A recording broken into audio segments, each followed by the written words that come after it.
The views and opinions expressed in this program are those of the participants and do not necessarily reflect the views of Bronxnet or the program underwriters.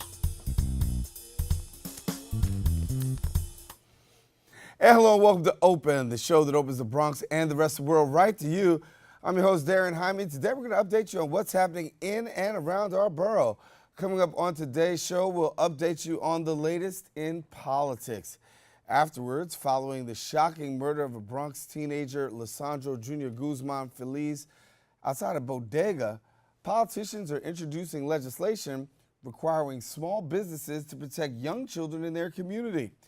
After that, a not-for-profit organization is dedicated to funding groundbreaking scientific research for the prevention and early detection of ovarian cancer.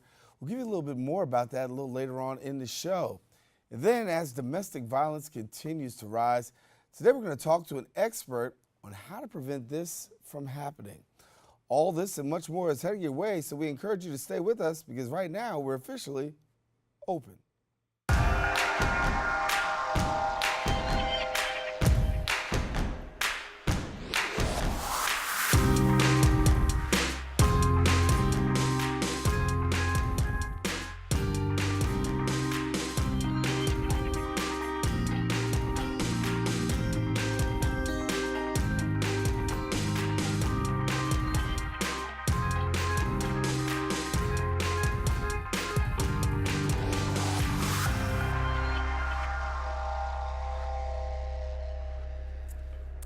And hello, everyone. I'm your host, Daren Jaime, and today is Wednesday, September 12th, 2018. Of course, you're watching Open, a live program bringing the Bronx and New York City straight to your TV set. We want to encourage you to stay connected to us here on Bronxnet Television, and we also want to welcome our viewers here on the Manhattan Neighborhood Network, as Open is now being broadcast live simultaneously on MNN's channel. Now, how do you stay connected to us? Well, you can find out more about us at Twitter at Bronxnet TV and Facebook at Open Bronxnet Television. Well, kicking our show off after the murder of Bronx teenager Lisandro Jr. Guzman Feliz outside a bodega, a new legislation is being introduced requiring businesses to protect young children in their neighborhood. Here to tell us a little bit more about that is Assemblyman Victor Pichardo. We welcome you back to the show. And Assemblyman Pichardo, thanks for being with us. Always a pleasure being here with you, Daren. Yeah, let's walk through this for a minute, because obviously anybody who knows the story of Junior knows that this was a horrific murder. Absolutely. That happened right here in our borough. The grip, not just the city, but really nationwide support. Sure. And at the end of it, we know that a lot of questions came into contact about the bodega. Some people wanted the bodega to be shut down. Other people said there's plenty of things that happen. Sure. This sparked legislation. So walk us through a little bit about Junior's law here. Well, first of all, this started as an idea from Luis Torres from PS 55, as well as my colleague, Senator Luis Sepulveda. That basically, there was this idea that maybe the bodega owner didn't help, and then there was video that showed that he did, so it wasn't clear. So what this legislation really does is that it creates an affirmative legal response and obligation for individuals to help individuals if they're seeking help, let's say in the case of what happened to Junior, which unfortunately, again, it cost this young man his life, but hopefully something positive comes out of it. And besides that, there are certain things that small businesses are required to meet, which are regulations under OSHA, which a lot of them haven't, which in this legislation requires them to have at least a first aid kit on premises, just in case, you know, if someone comes in with a grievous injury, that can be at least given first aid and potentially be given the chance to survive that attack or injury. What kind of pushback have you gotten from bodega owners?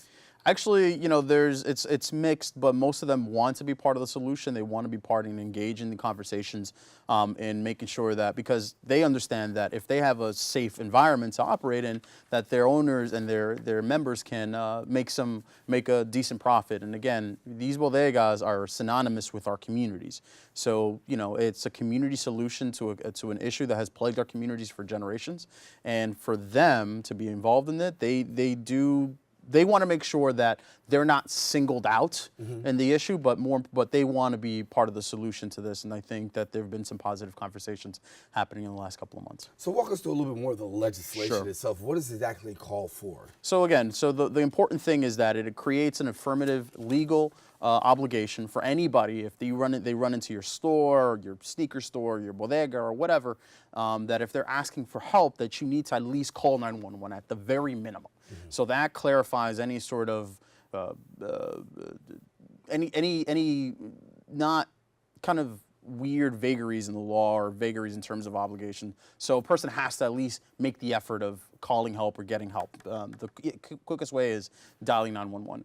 Also, my colleague in the City Council, Andy King, is supporting and sponsoring similar legislation that includes money for panic buttons for small businesses. So they don't even have to go through the effort of actually dialing 911. They can actually just hit a panic button and the local precinct will respond. So again, what the bill does is it creates an affirmative legal response that a person has to respond to a person who's asking for help in that case. Also, it creates safe business corridors. So like, let's say if a young person is being followed, a young woman or a young lady, or is being attacked, they can go down one of these business corridors like a Fordham or Burnside in my district, and they can go to any bodega and they can actually get help that they need, or they can get refuge from these stores. But and also the component of making sure that all these small businesses are OSHA, comply with the OSHA rules. Now there's a legal a law that actually obligates them to make sure that there's a first aid kit available on the premise in case that someone gets injured, that they can treat them and at least wait to EMS or LORAD. Have you had the opportunity to speak to Junior's family? Got any response about your thoughts? I was with his father a few weeks ago and talking about this. His dad supports the legislation 100%. We're working with him and the family and making sure that, again, we respect their space and we respect their grieving process for the loss of their son. But they want to make sure that his death isn't in vain. They want to make sure that if something so negative that happened and impacted their family, that not another young person or another family has to go through this tragedy. So they've been active partners in this, and I look forward to working with them as well as my colleagues in the state legislature, that at the moment we get back to Albany, that we can put this in the top #1 priority list and we get it passed this legislative session. Talk about the community for a second, because the community really rallied around. I mean, Absolutely. It was, literally the face that was seas of people, scores of people saw all across the United States when it came to Junior's death and the aftermath. What's the community temperature right now, given the fact that you have people in custody, but yet and still such a heinous crime is committed? Justice will be done for Junior's family. That's probably one of the most important things. But ultimately, the disease itself, the issue itself, is not being dealt with in a much more aggressive way. Why did these individuals felt compelled that they can chase down a kid and slaughter him like an animal in the streets, and basically they necessarily didn't care about the consequences? How did they get to that point and understand that, this human life isn't valuable? There was sort of this depraved indifference to human life. So what does that happen? What does that mean? Basically, that we need to make sure that we divert individuals before they get to that point where they feel that, gang is law and nothing else matters. But more importantly, that we give people a reasonable and real alternative to this type of life, so they can do something positive, so they're not caught in this situation, so they don't feel compelled, or they feel no compunction or composure to take a human life in such a barbaric way. So it's a lot of things that have to happen, but I know that myself and my colleagues in the state legislature, we look forward to going back to Albany in January and making sure that the funding is available, that this law is passed, and make sure that we prevent these tragedies from happening again in the future. Let me ask you a question on a different front right now. Many of across the United States are getting ready to brace for Hurricane Florence. Absolutely. It's hitting across the hitting across the seaboard right now, or in a couple of days. Let's talk for a minute about the president, because the president made some comments about Puerto Rico and his handling of Puerto Rico, feeling as though Puerto Rico was dealt with very well, saying that he dealt with Puerto Rico extremely well.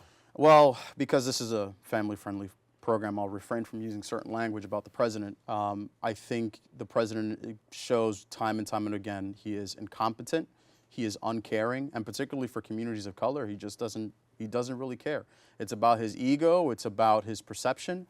And if you tell me that 3,000, at conservative estimates, 3,000 lives being lost, barely at power in the island, infrastructure still trying to get up and running is a success, I couldn't tell you what a failure is. But I can tell you personally, as an individual, as a man, my wife is Puerto Rican, my daughter's Puerto Rican, my nieces and nephews are Puerto Rican, and this individual basically called that this was a success. It is offensive, it's ridiculous, and really right now what we need is a Congress that have a backbone and stand up to this president and actually do their jobs to hold this man accountable and make sure that he's actually doing the job, or that we find someone that can actually be the president of the United States in a couple of years and do the job that is required, which is to protect and defend all Americans regardless of where they live. All right.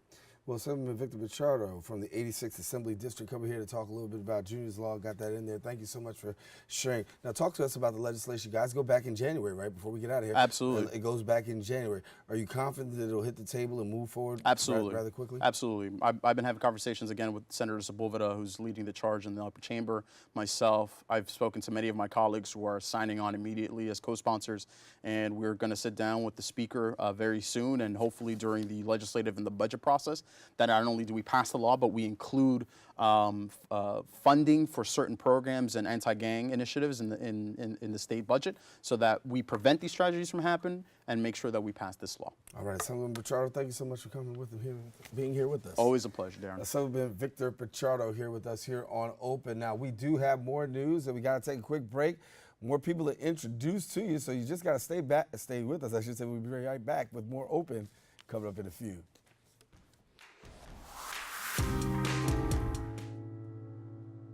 I guess sometimes things just happen. Devastating things. Your whole world changes in an instant. That's what happened to me the day my mother had a stroke. I'm Paul George, and I want you to spot a stroke fast. F, face drooping. A, arm weakness. S, speech difficulty. T, time to call 911. Protect the ones you love. Spot a stroke fast. For all the papas out there, let's stop what we're doing and take a moment. A moment to be with our kids. They can be loud moments, goofy moments, sporty moments, dorky moments, kooky moments. Moments where we talk or walk or just hang out. It doesn't really matter. They all count, because every time dads take a moment to be with their kids, well, it's pretty momentous. So let's all take a moment to make a moment today. So, I'm kind of new here, but I've noticed a trend. My human does this funny thing where she goes around and gets all my toys, and then she hides them in that basket by the door. But it's always the same basket, and it's always in the same place. And then she acts so surprised when I find them, but, she's putting them in the same basket. Again. It's like, hello? That's where you put it last time. You were the worst at hide and go seek.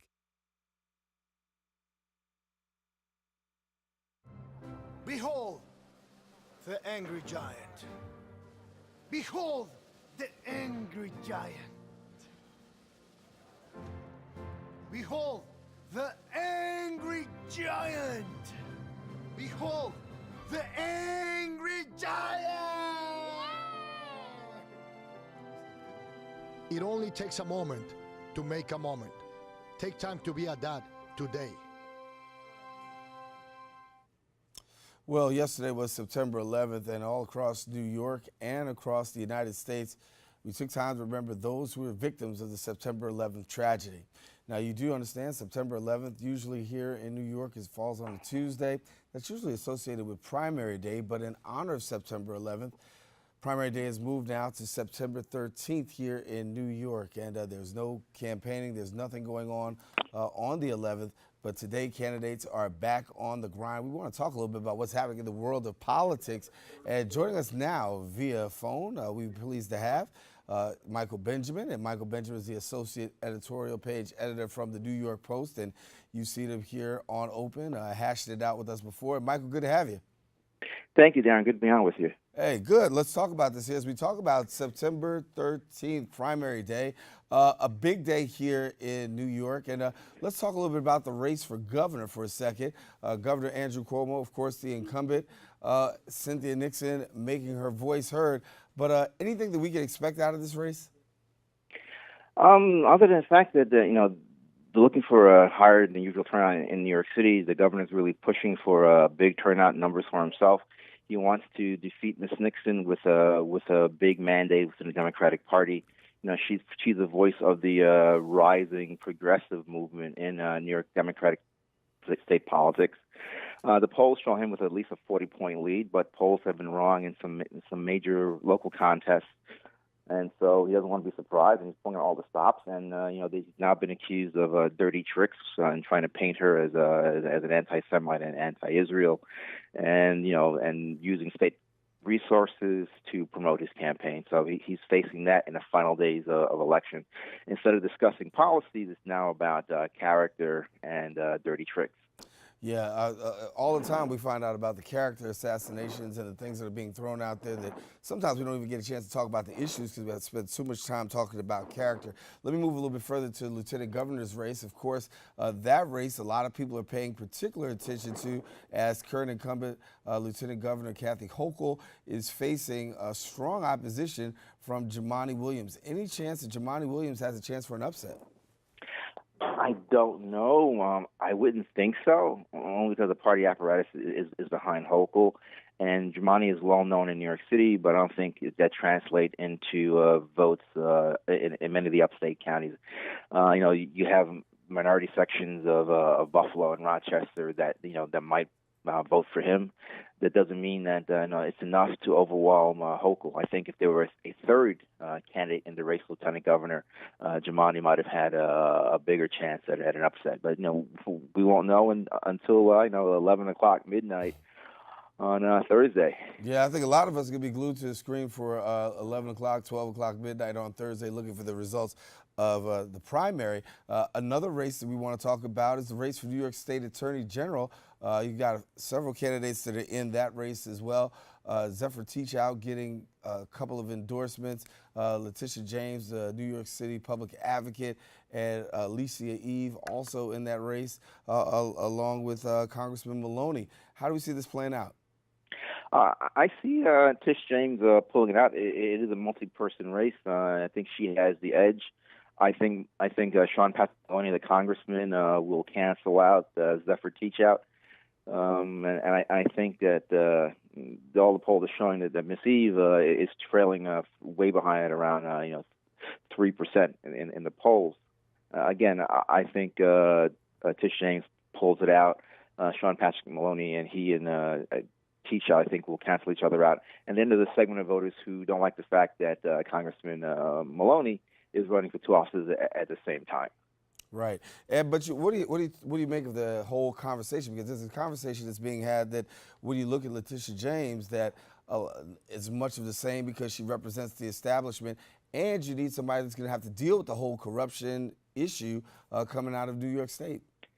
But that's not the job of the Attorney General of New York State. The Attorney General of New York State is more of a civil lawsuit lawyer. He's not a criminal prosecutor. While it's true the current Attorney General's office works in concert with the state comptroller to go after corruption at a local level involving local elected officials, contract fraud, that kind of thing.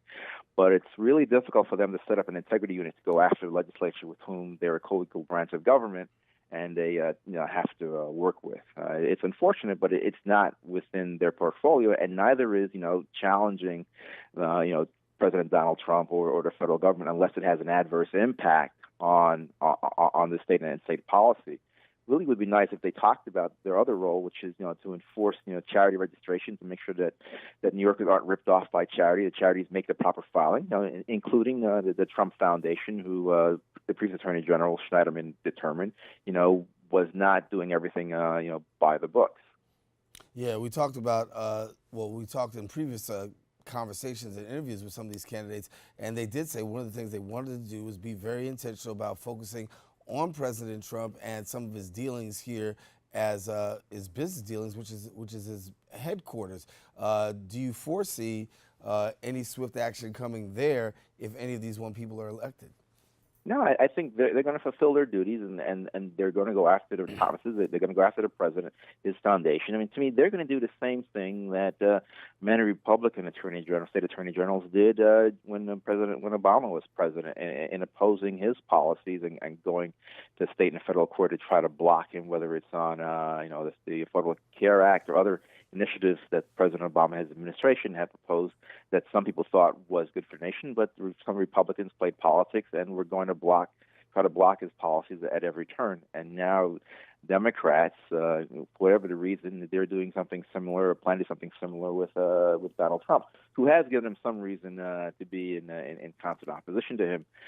But there are other aspects to the job of the New York State Attorney General when it comes to protecting New Yorkers in other areas, and they ought to talk about doing that and doing that well. Mm-hmm. Well, let's talk about the midterm elections. You talked about the president for a second. Midterm elections are coming around the corner with the Manafort trial and also Michael Cohen accepting a plea deal. What do you think happens with the midterm elections? We often said that the president has his base continuously. Is this going to really have an adverse effect on the GOP come November? Not.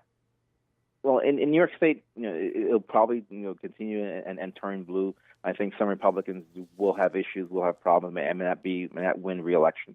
Across the nation, it all depends on what happens between now and then, what other issues, what other things happen that paints the Republican Party bad, and what things the president does that encourages greater turnout by Democrats who are motivated to thwart him. And as we know, historically, first-term presidents have miserable midterm elections. Their party tends to lose. Democrats need to win both the House and the Senate if they're going to aggressively move against President Trump, even if that means trying to move forward with impeachment hearings and impeachment process, and then having a Democratic Senate convicting him on the evidence of whatever crime or misdemeanors they think he's committed, to try to force him out of office, at least block some of his initiatives that are they believe are bad for a majority of Americans and the nation.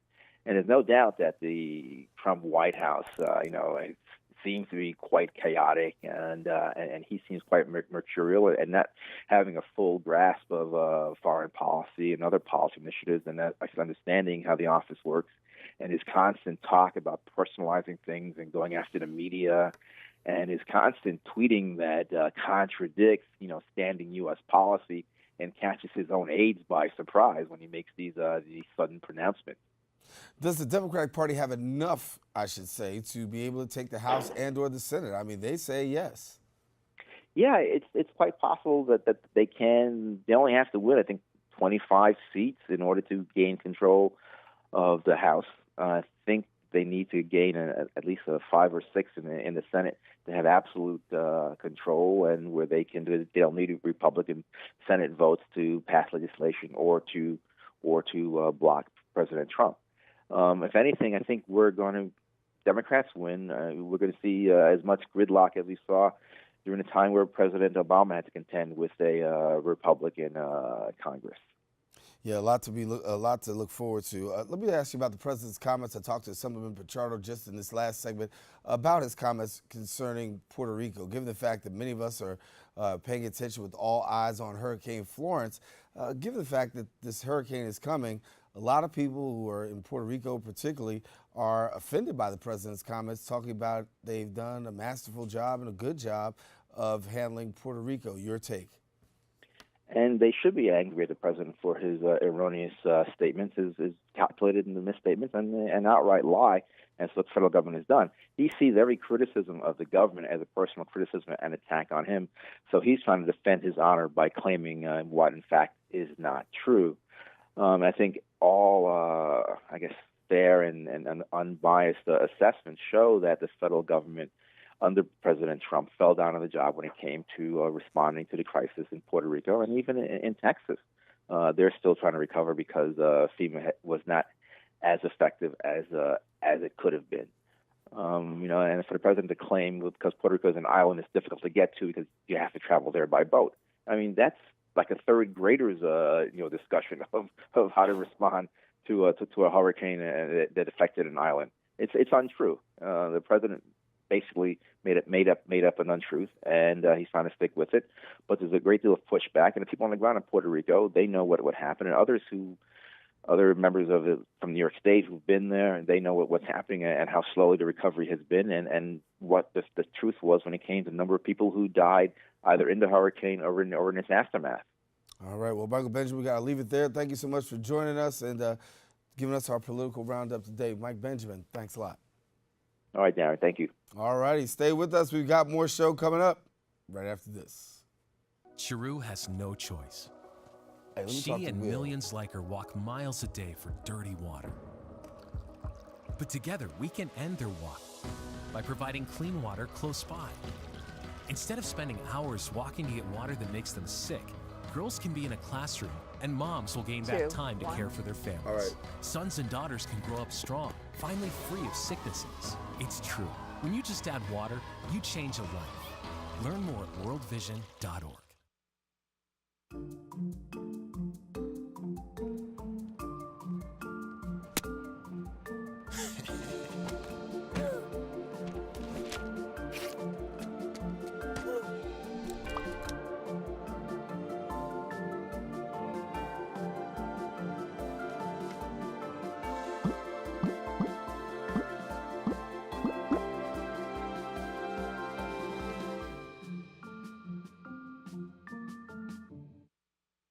For all the papas out there, let's stop what we're doing and take a moment.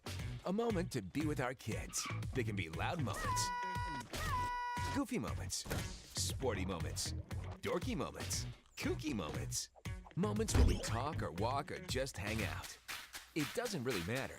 They all count because every time dads take a moment to be with their kids, well, it's pretty momentous. So let's all take a moment to make a moment today. How can I help my daughter with her reading? Searching for help with Dachshund Reading. No. Let me try. Sarah's bright, but when she's reading, she has trouble sounding out words. Playing world music. What? I give up. Wait, I was trying to show you how Sarah feels every day. Frustrating, isn't it? Redirecting to understood.org. Join parents and experts at understood.org, a free online resource about learning and attention issues to help your child thrive. Leaving hot coals improperly extinguished can cause a wildfire. Hey guys, it's Smokey! It looks as if Smokey is going to use the drown, stir, drown, and feel technique. After the first drown, a good start. Next, another drink. And finally, a close feel. Is it cool? Okay. Yeah. Hey, Smokey, catch! Oh, my bad, Smokey. Only you can prevent wildfires. Open up your books to page 360. Did you just look at your phone while you was in class? You played yourself. Talking about inspirational quotes. You gotta believe in yourself. Don't ever play yourself. The key is to make it, so make it. Louise, can you give me an example of an inspirational quote? Don't play yourself. The key is to make it. And who said that? I did. Now that's a major key alert. Learn the real major keys to getting to college at getschool.com. And we are back here on Open. Tina's Wish was founded in 2008 in memory of the Honorable Tina Brosman, former chief judge of the SDNY Bankruptcy Court. She died after 2 years after being diagnosed. Her last wish, to create a not-for-profit organization dedicated to funding groundbreaking scientific research for prevention and early detection of ovarian cancer. Joining us here now on set is Beverly Wolfe. She's the executive director of Tina's Wish. We welcome her now to the show. And Beverly, good to have you. Hi, thanks for having us. Good. So talk to us a little bit, first of all, about Tina. Hi. So Tina Brosman was the youngest judge appointed to the Southern District Bankruptcy Court. And when she retired from the bench, she went into private practice. But sadly, she was diagnosed in 2005 with ovarian cancer through multiple misdiagnoses, which is very frequent with ovarian cancer. And then unfortunately, she passed away in 2007. Mm-hmm. And so when we talk about this month is particularly Ovarian Cancer Awareness Month, so Right. National Ovarian Cancer Awareness Month. And for people who don't know about ovarian cancer, let's give them a little background. Sure. So ovarian cancer is the 5th leading cause of cancer death amongst women and the number 1 deadliest gynecologic cancer for women. And so unfortunately, because there is no early detection screen for the disease, it's primarily detected in stage 3 or 4 when it's spread beyond the ovaries. And then, of course, we know, the rates after that, it's not too well. Anything being done about early detection? So right now, we're funding scientific research to hopefully find that early detection screen. So most women will unfortunately think that when they go to their gynecologist for an annual exam and they get a pap smear, they're being tested for ovarian cancer. But unfortunately, that's only for cervical cancer. And similarly, you get a mammogram, that's for breast cancer. But there is no pap smear-like test yet for ovarian cancer. I want to do a little bit about symptoms and signs. That way somebody who's out there might be able to become a little bit more aware. So what are some of the symptoms and signs when it comes to ovarian cancer? So typically we like to say frequency of urination, feeling full quickly. As one of our doctors will say, particularly here in New York, the bagel test. If you you used to be able to eat a full bagel, and now you can only eat like a quarter of a half a bagel. Pain during sexual intercourse, anything that persists for more than 2 to 3 weeks, you should then go and see a gynecologist and have it tested out further. So here's the signs and symptoms for ovarian cancer, and of course, walking through those. And if you have any of those symptoms, we encourage you to make sure that you go ahead and see a doctor and speak to somebody. Fear is a big factor, right? So walk people through what's available in terms of if I've got diagnosed, what are the resources that are available to help walk me through this? So a few things. Prior to diagnosis, though, what's important to understand is, are you at high risk for the disease? And so one of the most important things is understanding family history. Is there a family history of ovarian cancer or even breast cancer in your family? Are there any genetic mutations that might make you more susceptible to having the disease? Some of those mutations exist primarily more in the Ashkenazi Jewish population, the BRCA genes. So if there's any of those genetic mutations in your family, it's important to know that and to share it with your doctors. And so if you have the opportunity, I want to talk about too many patients with ovarian cancer. 80% are diagnosed at an advanced stage. So how are we getting people in here early? Well, that's the reason why Tina's Wish exists. What we're trying to do is, right now we're funding at 11 different research institutions around the country. We spend $1.2 million in grant funding, and we're trying to find that early detection screen so that it just becomes a routine part of a woman's annual exam. When you have conversations with women, what are some of the conversations that come up when it comes to talking about ovarian cancer? Right. So most women really don't understand that they're not being screened for the disease, and they're not really aware of even the signs and symptoms that we were just talking about. And then thirdly, they're not aware of who might be at higher risk. And so if somebody's out there right now and they've got some questions, they got some information, what do they do? So for sure, they can look at our website, tinaswish.org, and there's additional information there. They can certainly follow us on social media, where we're constantly posting awareness about the disease, and they can become more educated. And for sure, they should be talking to their doctors as well when they go in for an annual exam. Yeah, get that information because it's definitely critical. Do you feel like progress is being made? Yeah, so we're actually very excited of our research projects being funded right now. 2 of them are about ready to go into human clinical trials. So we're excited about that. One is going on at MSK NYU right here in New York City, and one is going on at Dana-Farber up in the Boston area. And we talked about this being National Ovarian Cancer Month. Talk to us about some of the other things that people can expect throughout the course of the month. So for us right now on social media, we're having about 4 times a week different social media posts to bring awareness to the disease, both the statistics, the signs and symptoms, and also personal stories of women that have unfortunately either succumbed to the disease, and so their family members are sharing those stories, or even some survivor stories, which are very, very powerful. And then at the end of the month, we'll actually have our annual benefit dinner where we'll host over 800 people for our largest fundraising benefit for the year to really help us continue to fund this amazing scientific research that we've begun. Yeah, amazing work that continues to be done. Thank you so much. Beverly Wolfe, who's the executive director of Tina's Wish. And once again, you can find out more information. You can get to the website. The information is at the bottom of the screen. We encourage you to get connected to it so that way you can find out more about it. Once again, before we get out of here, just one more time about the signs and symptoms. That might be helpful. Definitely. So anything like frequency of urination, feeling full quickly, pain during sexual intercourse, pelvic or stomach pain, those all might be indications of ovarian cancer, and it certainly should not be overlooked if it persists for more than 2 to 3 weeks. All righty, Beverly, thank you so much for coming and sharing with us. Thank you so much for having us. All righty, listen, we're going to take a quick break. We want you to stay with us. We got more Open coming up right after this. Thank you. Thank you. Appreciate you. Thanks for coming.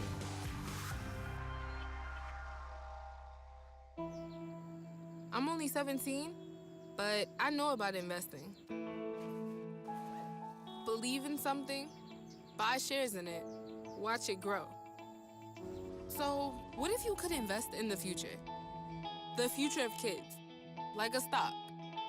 Not the kind of stock that's about making money, but a stock for social change.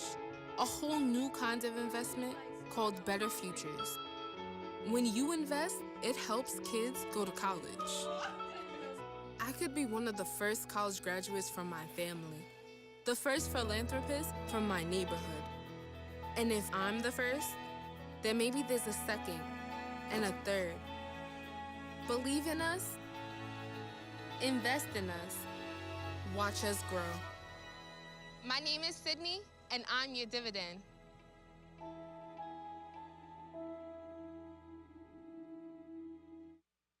Well, Thomas, you've got prediabetes. But with more exercise and a change in diet, it can be reversed. I've tried exercising. It just makes me hungry for bacon. I love bacon, too. And who really likes to exercise? Not me. Me neither. Nobody. So we're good? What? Oh, you still have prediabetes. Big time.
Well, we want to thank you for staying with us. Now, if your partner criticizes you, tells you what to wear and how you should look and treats you disrespectfully, then you should know that these are some of the signs of domestic violence.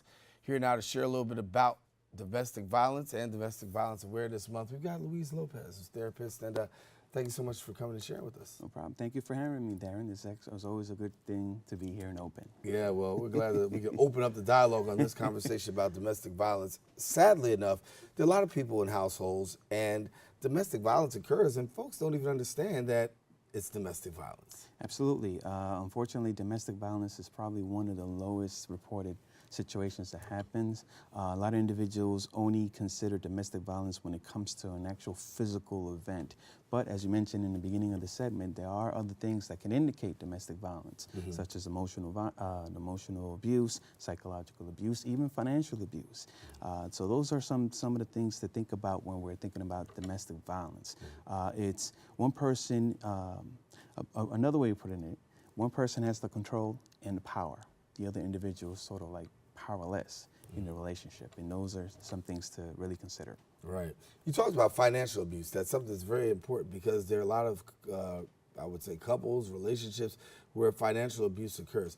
Give us some examples of how financial abuse is, because I remember doing a segment not too long ago talking about financial abuse within domestic violence context, and some people were like, I never knew that.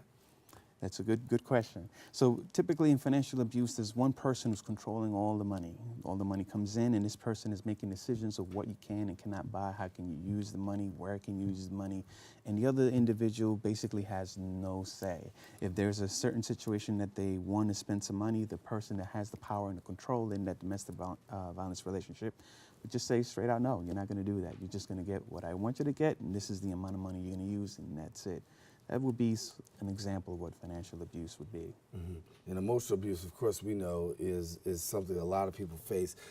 Talk to us about speaking out, because for those who are victims of domestic violence, the hardest part sometimes is speaking out and/or seeking help. Absolutely, absolutely. See, when we think about domestic violence, the person who's outside of the situation or the relationship says, why don't you just leave? Why don't you just do this or do that? But the thing is that when you're involved in a relationship, there's a lot of factors that go beyond it. For instance, cultural factors, like I can't leave the woman would say, I can't leave my man, or the man would be like, I can't leave my woman. Religious beliefs, they got married. It's against my religion to divorce my husband or divorce my wife.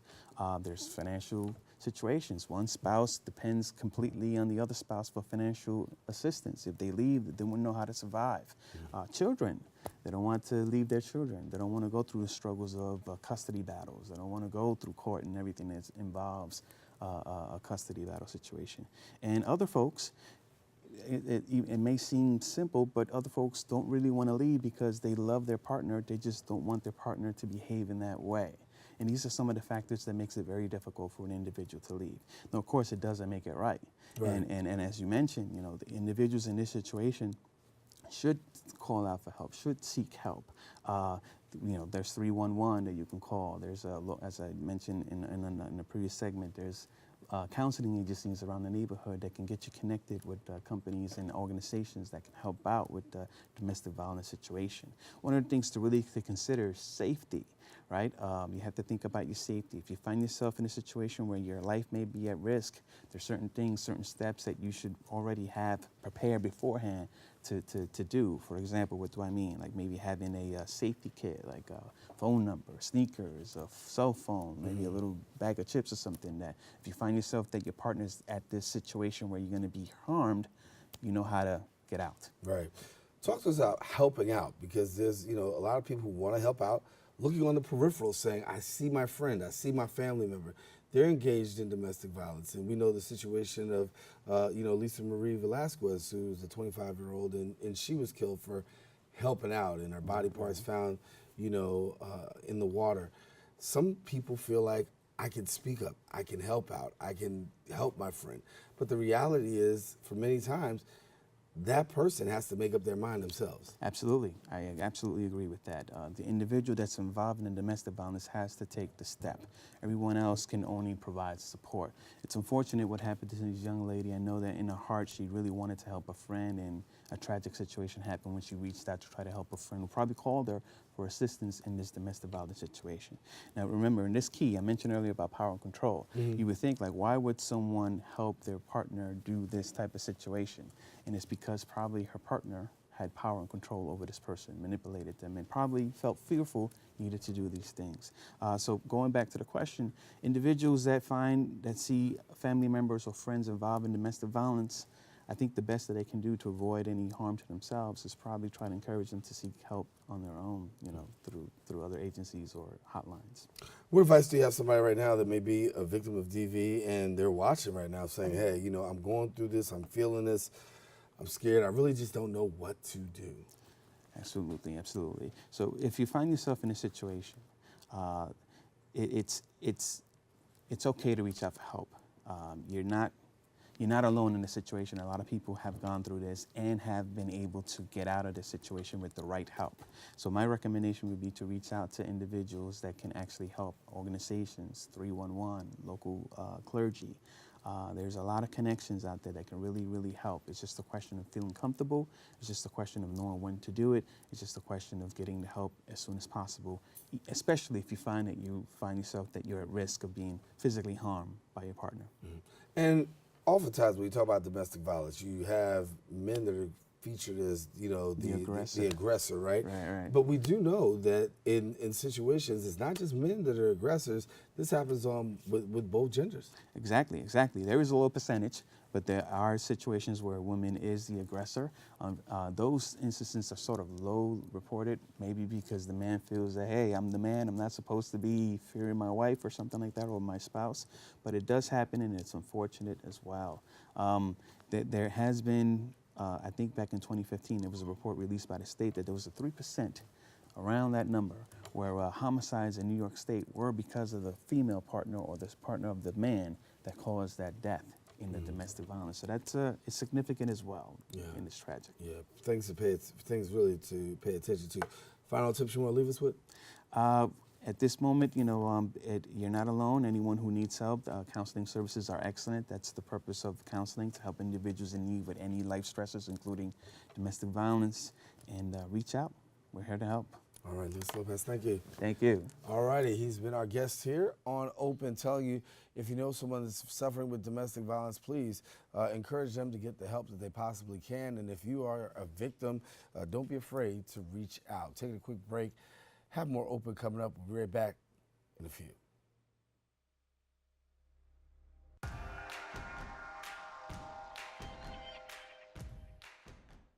Patriotism. It inspires passionate debate. It's worn like a badge of honor with good reason, because it means love and devotion for one's country. But what really makes up this country of ours? It's the people. To love America is to love all Americans. This year, patriotism shouldn't just be about pride of country. It should be about love. Love beyond age, sexuality, disability, race, religion, and other labels. Because love has no labels. You think getting dumped by text is harsh? Try getting dumped by a tennis ball. My ex-owner drove me out to the woods, yelled fetch, and by the time I brought the ball back, he was gone. Yeah, I was pissed. But the folks at the shelter helped me let go of my anger. I learned coping skills, like taking it to the hole. Boom! Now I'm ready to fetch again. But how about I throw and you run and get it? Maybe you can make retirement happen. After all, you made this vacation happen. Double points with every purchase? Cleverly merging promotions. I love it. Cross-referencing travel sites. And booking all your flights with those... Vouchers. I got us bumped. They were like, oh. But now they're like... Aloha. You aced this vacation. Now get the tips you need to get on track at aceyourretirement.org. So, I'm kind of new here, but I've noticed a trend. My human does this funny thing where she goes around and gets all my toys, and then she hides them in that basket by the door. You know, but it's always the same basket, and it's always in the same place. And then she acts so surprised when I find them, but, you know, she's putting them in the same basket. Again. It's like, hello, that's where you put it last time. You were the worst at hide and go seek.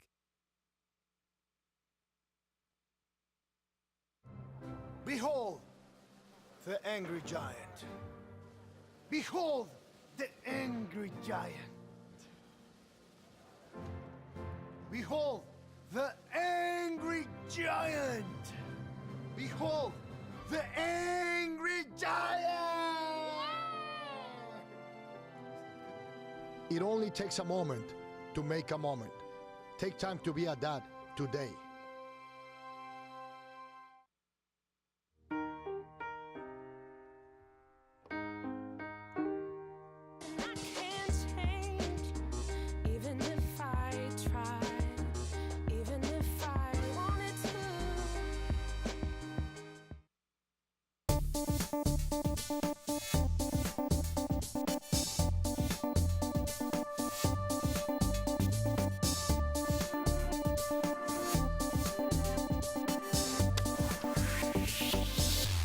And thank you for staying with us. Solutions Journalism Network, trains and connects journalists to report about what's missing in today's news.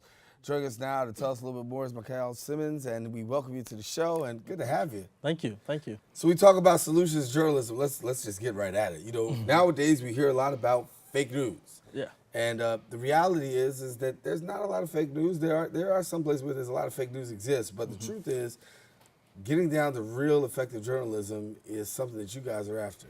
Yeah. A lot of times when we speak with people and journalists as well, they say we turn off from the news. Every time we look at the news, it's bad. This is bad, that is bad, the world is going to hell. But in truth and in fact, that's not the reality. We ask journalists to investigate solutions, not just problems. It's easy to say there's traffic, there's crime, there's high something negative and low something positive. But there are people responding to this problem in a systematic way. We're asking journalists to turn your lens and put all your investigative power into what's working. Not just a hero worship, not just someone who's awesome, but what changed? Why does County A have a better education system and County B? And what can we learn from that? You know, it's really diversifying your media diet. You know, we're accustomed to eating the same bad food all the time, and we're saying, no, the world is a little more complex than that. And things are getting better. Why? And you got to show people where and why, right? Yep, where and why. And so how do you go about bringing this out to the masses? So we work with about 200 newsrooms across the world. Most of them in the US, but we've worked with BBC based out of London. We've worked with The Nation based out of Kenya, and we're also in Latin America as well. And we work with these journalists to investigate the stories in your community. We say we aren't the experts. I am not the expert about in the Bronx. You are. So we help you look at what's working in a very systemic way and help you report these lessons to spread to the world. And many times there are lessons across borders that people can't learn. So we've had a newsroom in Alabama or Mississippi, if I remember correctly, who's doing a story about tropical diseases on the rise in the South. And she came to us and said, you know, I'm looking to find out who's doing it better. You know, it's on the rise here. Who has gone through this, learned lessons, and succeeded responding to this? And we said, hey, look at Kenya. You know, all the reporting of sub-Saharan Africa has always been bad, bad, bad. People have responded to these problems and successfully overcome them. But we don't turn our lens to that. We're asking you to turn our lens. So you have a reporter in the United States learning from journalists in Kenya, in Nairobi, about lessons on health. Getting people to focus on that and really breaking away from the norm, that's kind of hard. Because we've been taught in journalism when you first start out, if it bleeds, it leads. Pretty much all the stuff that you see that starts a newscast. Yeah. To get somebody to change that method of thinking is extremely hard. Yes, no? Sometimes it is, sometimes it isn't. Okay. We meet journalists who, as you said, it bleeds, it leads. I want to hear about the worst of everything. If anything is going good or if anything is working well, I either don't want to talk about it or I think it's going to be advocacy or propaganda, which is not true. You're just reporting on it with the same vigor. But many other journalists, actually most other journalists, look for this because you tell the story over and over again, day after day, year after year. And when we speak with these journalists, they realize they're only telling half of the story. And as a journalist, you're curious. You want to know the full story. You want to know why this hospital have lower rates of success, but this hospital is doing it better. And that curiosity is what we tap into, and that curiosity has made a lot of these news organizations we work with really sign on board to do these projects. And so when you have the opportunity to bring this to people, I know that you also have some proposals that are out there as well? Yeah, so we work with a lot of different news organizations, as I said. We split it by topics, some on health, some on climate, some on technology, some on, actually you spoke about the elections, you know, what are people on the ground doing to make the democratic process more democratic, you know, what are their responses? So those are the projects we're working on, but we also just partnered with Google. If you all have an Android phone or Google Assist, you can say, tell me something good. Google, tell me something good. And it will bring up solutions journalism stories from our story tracker, about 4,000 stories, almost 5,000 now, about things that are working in the world, people responding to the problems and succeeding and learning from that. So we always have projects going on, and that's just the latest one. The interest of mainstream media when you're talking about bringing solutions journalism, because obviously that's a totally different mindset than what we're used to seeing today on television and across media. What's been the reception in media outlets when you talk about bringing solutions-based journalism? We've had mixed reception, but mostly positive. So, for example, again, as you mentioned, it bleeds, it leads. That's where we tend to go. But it's been positive because we want to tell the full story. And a lot of times people say, well, you know, the audience doesn't want to hear this. But the audience sits down every night looking at procedurals from beginning to end, Law and Order SVU. And the idea is that you know the good guys are going to win. You know, you watch Mission Impossible, you know the good guys are going to win. But how? How did they overcome this problem? How did they succeed? And when a lot of these news organizations see that, they buy into that. The resistance we usually get is that 24-hour turn. The next thing that comes up, the next shiny thing, people change their focus and go to that. And to do solution journalism well, you need to take a step back and say, what don't I know? Ask a different set of questions of your audience, of your sources. And that has been one of those stumbling blocks, but people are learning and organizations are learning. As I said, the BBC, one of the largest news organizations in the world, you can't get any more mainstream than that. And they have 4 focused solution journalism shows, 1 on radio, 1 online, and 2 on television. So it can be done. It can be done. So how do people find out more about solutions journalism? You could check our website, solutionsjournalism.org. And if you're looking for the stories, solution journalism stories, you could Google solutions journalism story tracker, and you will see the 4,000, almost 5,000 stories we have. And it's all filtered through. You could type in any topic, any issue you may have, and you'll get to read these stories or view these stories or listen to these stories about people responding to problems. And you said you go as far as the BBC in London all the way over to the United States. Yeah. We work with large newsrooms as the BBC, but we also have small digital-first newsrooms like the Richland Source for reporters working in Richland, Ohio, and they do amazing work as well. They did an amazing story about infant mortality. They had one of the worst infant mortality rates, that county, Richland County, in the country. And they were doing this story, and they said, okay, no, who's doing it better? Who had a poor infant mortality rate? And what did they do to improve it? And they looked all over the world, and the best example they found was Finland. And instead of just saying Finland did it, they said, no, what did Finland do differently? What was the resistance? What did politicians say? What did people say? How did they overcome it? And now they saw what Finland's done, and they executed on this story, and it's changing their community because it's giving people a blueprint to how to do things better, as opposed to things can't get better or it's just bad every day, everywhere. So we want people to pay particular attention. I mean, there are some solutions out there. We just have to focus in a little bit more on the solutions. Yeah, there are 207 stories based in the Bronx, actually. Right. In your borough, you could say, you know what this church is doing. This is what this school is doing. This is what this hospital is doing to raise the rate of certain things and lower the rates of others. No more boring journalism. No more boring journalism. Solutions-based journalism. Yes, sir. And if you're doing journalism and solutions-based journalism, you have to have a sock game. Yeah, exactly. Show me a sock game. So you're right. You have to show them sock games. See, yeah, you can't be on TV with just these plain black socks anymore. Of course That's not. right. Yeah. Solutions-based journalism. Thank you very much. Good to have you. Thank you. All right, listen, we've come to the end of our show today. We want to thank all of our guests for joining us and you, the viewer, for tuning in. Now, if you missed any part of today's show, you can catch the recablecast at 5 and 10 p.m. on Optimum's Channel 67, Verizon Files Channel 33, or watch anytime on the web at bronxnet.org. Now, before we go, talk about solutions-based journalism, we've got to give a special shout-out to the students at Independence High School in Independence, Mississippi, where I had the chance to do a little bit of solutions-based journalism, teaching them the opportunity to see what it's like to work in a newsroom. And so met with 3 blocks of students, and they got to put on their own little newscast right there in the classroom. Special shout-out to Ms. Mayman for making it happen. So Independence, Mississippi, what's up, everybody? Gotta go. Daren Jaime saying take care and God bless.